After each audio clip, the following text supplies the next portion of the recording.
Happy to bring in Todd Walkingstick for a little Minnesota Vikings chatter on KRFO Radio. Big Vikings fan, big Owatonna sports fan as well. Happy New Year, and thanks for your time, Todd. Oh, thank you. Happy New Year to you too, Roy. All right, well, thank you very much. Kind of a weird game for the Vikings to end the season on Sunday after all the promise of the season to have a game and that didn't have any playoff implications. And I got to ask, how much of a distraction and the whole protest bit was that for those at the game on Sunday, Todd? Well, for myself personally, I'll be honest, I lost the whole third quarter of the Viking game. I was just in shock. Seeing these guys dangle from the ropes and doing headstands and everything. They were just having fun up there. I was just in shock watching. I mean, I took pictures left and right, and I'm still to this day stunned how they got through the security. But they did. Yeah. Kind of concerning. Yeah, well, and on Tuesday, I see there have been some news releases that they somehow hid ropes and what have you inside their winter jackets. Now, I was watching the game on TV, and unless I ducked away for a minute or two when they said something, I assume the national broadcast of the game maybe didn't touch base on it at all, and then I heard about it right after the game ended, and some of the local TV news started to report on it. But you probably don't necessarily have any knowledge about that part of it? The only thing I heard is that they didn't want to make a spectacle of it during the game. Okay. For the TV purposes. Okay. People watch the game and not worry about who's hanging and what's going on. So that's what I heard after the game. That makes sense that they, as soon as the game was over, those guys were, the firemen and the policemen or whoever was up there was instantly get those guys up.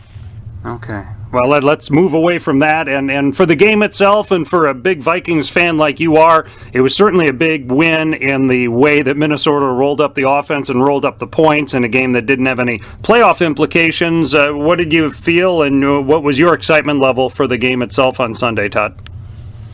Oh, I came in, like all the other fans, knowing it was nothing really to play for, but I wanted those guys to end the season on a good note. I mean, the Bears are not a very good team, so we made them look even worse. And I was kind of happy to see that. I mean, I'm happy to see Rudolph get his touchdown, the 29th in this Viking history, to be top Steve Jordan for all time in tight end history for touchdowns, and then Bradford setting the NFL record of 71.6 completions. So, I mean, there's positives. You got a lot of young kids that came in and got some experience. Craig Steve from the Gophers, he got to play a little. Mm-hmm. So, the only disappointment I really had, I'd really like to find out, is Thielen. He was 60 yards away from 1,000, and they threw him once. And I was wondering if there's something in his contract that seemed weird to me. I mean, 60 yards is not that much. Right. But off all year, I thought, he should have got the 60 yards. But, I don't know what the game plan was, but they threw to him once. Something seems strange to me. How do you kind of assess the season, or what is your feeling about how the season took a bit of a downturn, and then they were ridden out of playoff contention here late on in the season? Just what is your overall feeling about the campaign, Todd? Just a few thoughts off the head. Coming into training camp, we had Khalil Boone, Southwind, Fusquin, and Andre Smith as our line. Excited. And at the end, we ended up Flemings, Berger, Eaton. It was just a mess. Mm-hmm. Frustrations during the year was the 3rd and 8, but we tend to throw 3 yards. Okay. And the lack of running game. That was two of my biggest frustrations. As far as the games, the Detroit home game, where I thought we had a 1, and I watched the Lions put on 3 plays and kick a field goal and send it overtime. The Dallas game, we played our butts off and no offense, so the 2-point play came down to failure. So, I mean, the list goes on. Coach Jimmer with his eyes, the plane running off the runway in Green Bay. Then I read a tweet that said Drew Pearson pushed a plane off the runway. You can't make this year up, but you really can't, right? I mean, I can laugh about it now because it's over, but I was so 5-0, so excited. I knew 16-0 was unrealistic, but I did not see us not making the playoffs. It's really hard to stomach, but I'm going to be a fan. It's tough. I will not deny it, but it's tough. But I will be there next year. When you think about next year, even when you think about the optimistic things of this year and some of the good things maybe already going into next year, what comes to mind for you? Well, they know what they need now. I mean, they need an offensive line, in my mind, and hopefully their mind too, priority. Khalil's got to be salivating because he's a free agent. They need a left tackle, obviously. They need a right tackle. Peterson, I do not believe he'll be back. Okay. I don't. I mean, he says he'll take a pay cut. We'll see. Mm-hmm. I don't know. I got a funny feeling he may not be here next year. So I know we got the defense, really no injuries, so we're pretty much intact there. That Daniel Hunter kid, all sacks. He's the real deal. So I mean, I'm optimistic. If we get an offensive line, Bradford's already shown he's taking a beating and he can get up play after play. I mean, that guy took a beating. He's tough. Yeah, I'm very optimistic. Next year's I'm going to be an eternal optimist. Teddy Bridgewater, he's coming back from a severe knee injury.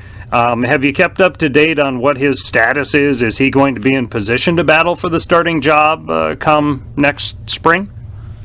I've read it. I've heard both that he may not. The doctors, it was worse than they thought. This may be a surgery he'll never be able to come back from. I mean, I read that part. But I also saw him walking on the sideline at the game Sunday. And they said in the media that he was walking without a limp. So, I mean, who knows? I mean, there's so many people. I don't know what to believe. But I do believe next year will be a real interesting quarterback. I mean, I think it's $18 million for Bradford. And then Teddy's our future. So I don't know what they're going to do. Anything else to say about the Vikings, Todd? No, I mean, it was great to be in the new stadium. The 2 games, Giants, Packers, loudest games I've ever heard in my life. And the Colts game, they lost 34-6. You could hear a pin drop, and it was just dead silent. So I saw a complete opposite from noise to no noise. And Todd, we know that you do some great interviews with local athletes and other sports figures. OwatonnaLive.com, Beyond the Game, to see those local interviews. So a good job on that. Which teams are, now that the Vikings are done, and I know you go to a lot of Owatonna sporting events as well, what do you have your eye on, and what are you looking forward to following here this winter for the local teams? Oh, boy, Roy, I'm really excited about it. Well, all the sports. Like, wrestling has been unbelievable.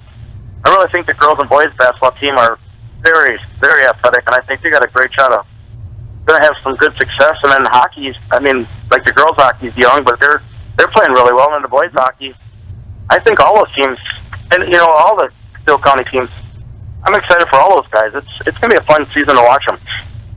It helps pass the winter months, no doubt about that. So, Todd, great talking to you. Todd Walkingstick, I appreciate the time, and I'm sure I'll see you at Owatonna events. And I invite people to go to OwatonnaLive.com and look at Beyond the Game for those local interviews.